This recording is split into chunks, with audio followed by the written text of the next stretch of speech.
Hello everyone, my name is Vinny Spano and I want to go over my thesis with you guys. So, a lot of times in my personal life, I always excelled in math for some reason.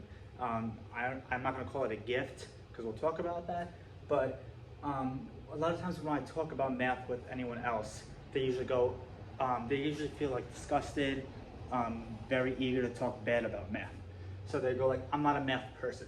So, are you a math person? That's usually very broad word to use. I don't really like hearing that, but this is my thesis study. So, to start off, what is a math person? So this is commonly used by people who just basically explain that they're not good at math. So if they say, if you talk about math and you say, oh, I'm not a math person, I'm not good at it. So that's usually what a lot of people would say. And many people believe that math is actually a fixed trait, which means that you're either born with it or you're not born with it. So personally, I disagree with that. This is my personal belief because my family personally is terrible at math. And like I said, I have not a gift, but I feel like I growed with my math capabilities. And now I'm basically going to be a future math teacher. So I feel like math being a fixed trait is completely wrong. I feel like a lot of people can grow on their math abilities to exceed more in the math world. So this is my abstract. This is the purpose of the study. So the purpose of the study was to determine what aspects could cause someone to self-label themselves as being a math person. So the big word here is self-label. So study is all based on their people's individual opinions on themselves. This has nothing to do with mathematical answers. This is, like I said, this is all on their opinions. So some of the aspects that I came across was stereotyping and self-esteem. And there's actually a picture that I found saying that this shows a stereotype that girls are bad at math. And there was a doll that was made in 1992. It's called the Dumb Doll. And it was a girl, and if you press on her, she says math class is tough. So this had to be removed because this created stereotypes that girls are bad at math. So, my literature review, I went over a few articles to determine what aspects could make someone self-label themselves as not being a math person. So, for some reason, this belief starts when a lot of the kids are in middle school, and the reason for this is because that's when more complex math starts. So, an example of this is when a student starts middle school, they start algebra, they start geometry, that's all more complex math. It's not 2 times 2, it's more like y equals mx plus b. So that plays a big part into the age also. So a lot of times kids start going through puberty, more dramatic change in their life, and that's when they start having their own sense of opinion. So this is where opinion comes in. So opinion at this age, a lot of times children value stuff that they find fun and exciting. So, like I said, this is all based on their opinions and what they find to be fun.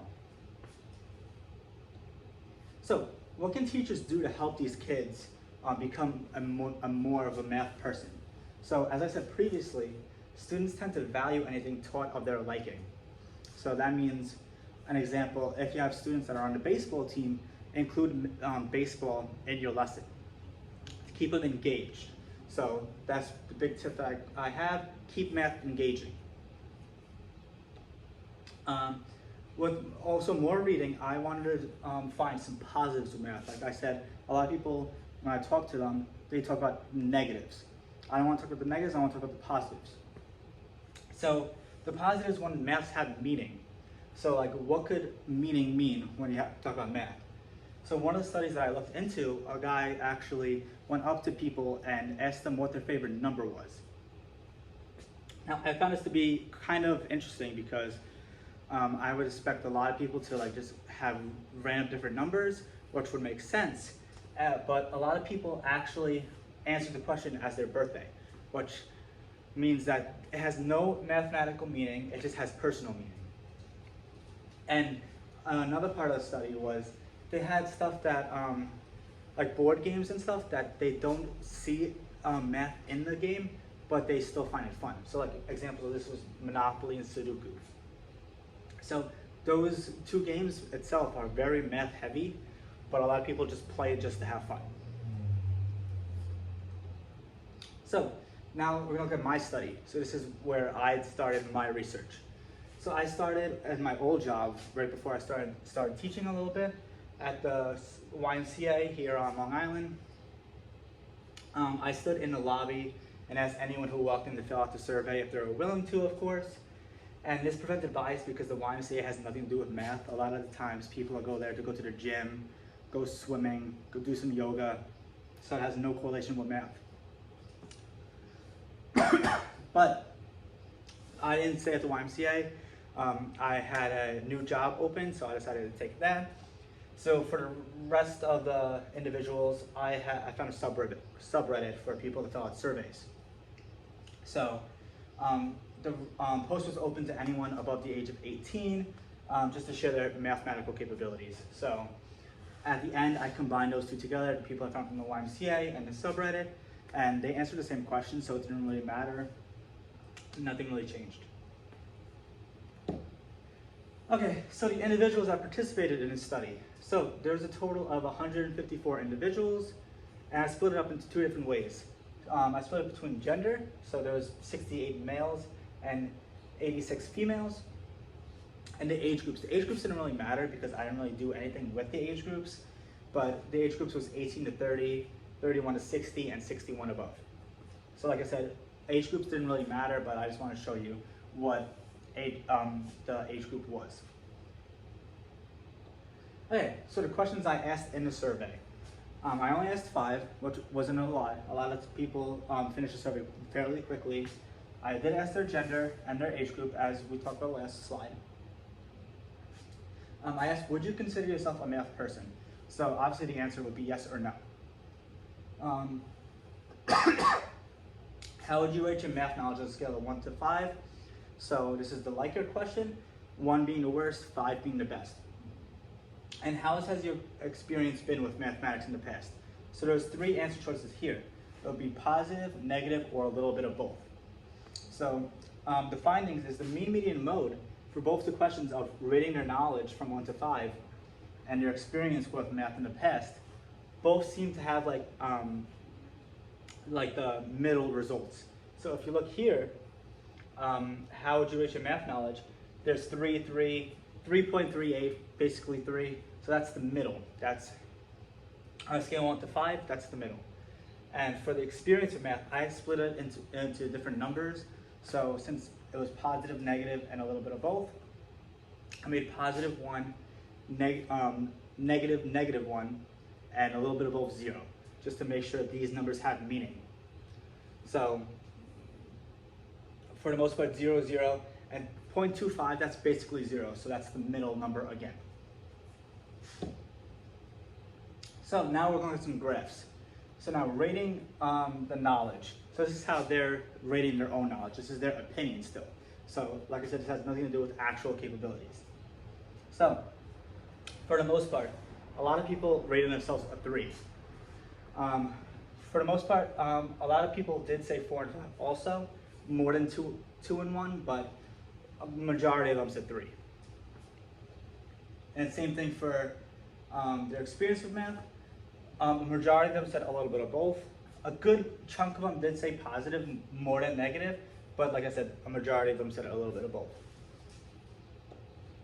All right, so now I split this graph into males versus females. So this is how males view themselves. Males is the orange ones and females are the blue ones. So a lot of females would rate themselves a 3, way more than males. And if you look at 4 and 5, 4, they're very close to each other. Like a little bit more female, but they would rate themselves kind of close to each other. But once you get to 5, more males would see themselves more confident with their math knowledge than females. And like I said, this is only their opinions, so this is not mathematically proven at all. Okay, so is there a correlation between males and females? So like with this information, I did a chi-squared t-test to see if males and females have any correlation to each other. So I split this to our null hypothesis and our alternate hypothesis. So the null hypothesis, the means of males and females self-labeling themselves as a male person are independent. So it doesn't matter. Males and females are different and they are individual with their own opinions. Our alternate hypothesis is the means of males and females self-labeling themselves as a male person are dependent. So there is kind of some correlation between the two that are making, for some reason, males more confident with themselves than females. So I split this up to observed, expected, and this is our chi-square test that I talked about. So if you look, females have like a good number, but their expected value is 45. But they have 39. So females are expected to have a higher number, yet they don't. But if you look at males, they have 42, but their expected is 35. So males have more observed than actually expected. And if you look at the chi-square test, we're looking at the p-value. The p-value is the only thing that we're looking for. So since we have 0.04, that's less than our value of 0.05. So that means we reject our null hypothesis and we keep our alternate hypothesis.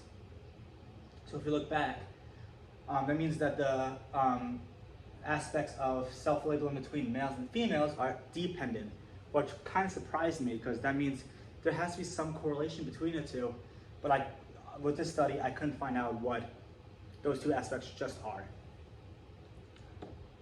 So, another thing I looked into is the means of male knowledge greater than the mean of female knowledge. So basically, does male knowledge is greater than female knowledge? Instead of a chi-square test, I did a two-tailed t-test, assuming that they're going to be unequal. So, same thing with this chart. Nothing really matters unless the p-value with the two-tail. So we got 0.10, which means that we failed to reject our null hypothesis, and we do not have enough data to support that male averages are greater than female averages based on their opinions of mathematical knowledge. Okay, so this is the future studies part. So if the part that I did not find in this study, like I said, I did find that males and females self-label themselves as a math person are dependent. I didn't find out what is dependent about the two aspects. So future studies is what is causing those two to be dependent against each other. Some of the ideas, as we talked about, is like stereotypes, the self-confidence males have instead of females. A lot of times females are like, what's 5 times 2? They're like 10, while males are more confident, go like 10, because males know that they're either right or wrong, and females don't want to be wrong. That sounds bad, but society means that's right. And mathematical subjects, like a lot of the times males could be better at a subject more than females, or like females could be better at more subject than males. Like cross off the math aspect, another class like English, females could do completely better at than males. That's what the 3 aspects I think could be that dependent variable, but I'm unsure on what that means, and that could be used for future studies. So yeah, thank you for listening to my thesis, and hopefully you learned something.